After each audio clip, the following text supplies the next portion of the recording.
नमस्कार दोस्तों, जैसा कि आपने थंबनेल में देख लिया होगा, आज हम लोग कुछ पॉलिटी के क्वेश्चंस लगाएंगे प्रैक्टिस सेट के तौर पर। और रोज़ाना कुछ ना कुछ क्वेश्चन हम लोग रोज़ लगाया करेंगे और ये सभी क्वेश्चन बहुत ही ज़्यादा इंपॉर्टेंट रहेंगे आपके बीईओ एग्ज़ाम और यूपीपीएससी के आने वाले एग्ज़ाम्स के लिए। तो चलिए शुरू करते हैं। तो पहला क्वेश्चन है, डॉक्टर भीमराव अम्बेडकर का जन्म और मृत्यु कब हुई थी? तो डॉक्टर भीमराव अम्बेडकर का जन्म 1891 और मृत्यु 1956 में हुई थी।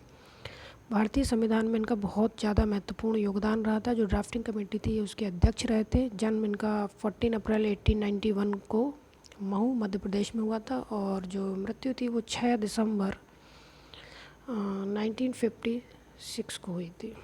चलिए नेक्स्ट क्वेश्चन की तरफ चलते हैं। अगला क्वेश्चन है, भारत की संगठनात्मक व्यवस्था निम्नलिखित में से किस देश से ली गई है? ज़्यादातर स्टूडेंट्स को ये पता होना चाहिए कि भारत की संगठनात्मक व्यवस्था कनाडा से ली गई है। चलिए नेक्स्ट क्वेश्चन की तरफ लेते हैं। बहुत सारे संविधान में अलग अलग पार्ट्स अलग अलग देशों से उठाए गए हैं।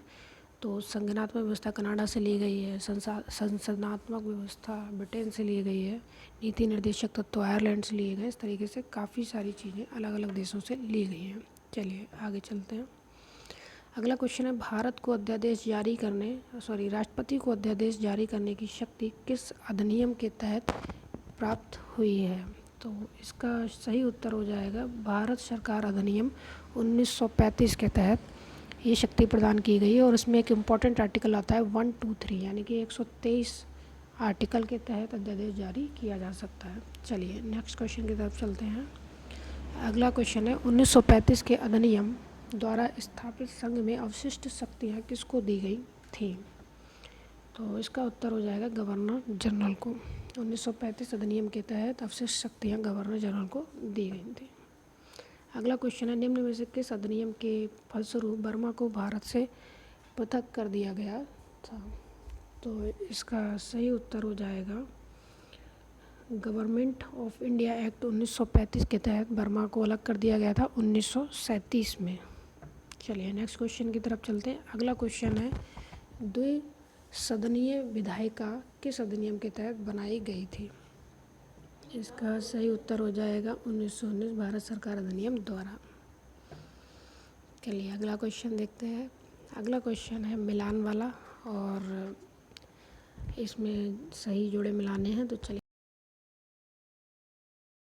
वितरण परिषद की स्थापना की, इसको इंग्लिश में बोलते हैं बोर्ड ऑफ कंट्रोल्स की स्थापना जो की गई थी वो पिट्स इंडिया एक्ट 1784 के तहत की गई थी।